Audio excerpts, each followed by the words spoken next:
Good morning.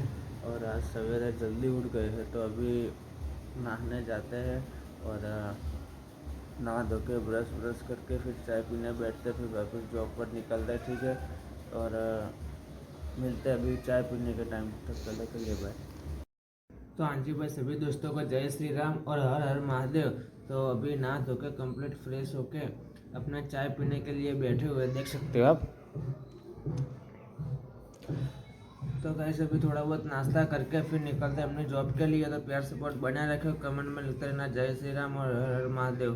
सभी दोस्तों को जय श्री राम और हर हर महादेव। तो वापस से हम हमारी जॉब के लिए निकल गए हैं। तो प्यार सपोर्ट बना रखे, कमेंट में लिखते रहना जय श्री राम और जॉब पर जाके आपको मिलते हैं। हाँ जी भाई, सभी दोस्तों को जय श्री राम और हर हर महादेव। तो फाइनली हम हमारी शॉप पे पहुँच चुके हैं और थोड़ी देर बैठे हुए हैं। तो हम मिलते हैं नाइट की वीडियो में। तब तक प्यार से बना रखे, कमेंट में लिख करना जय श्री राम और हर हर महादेव।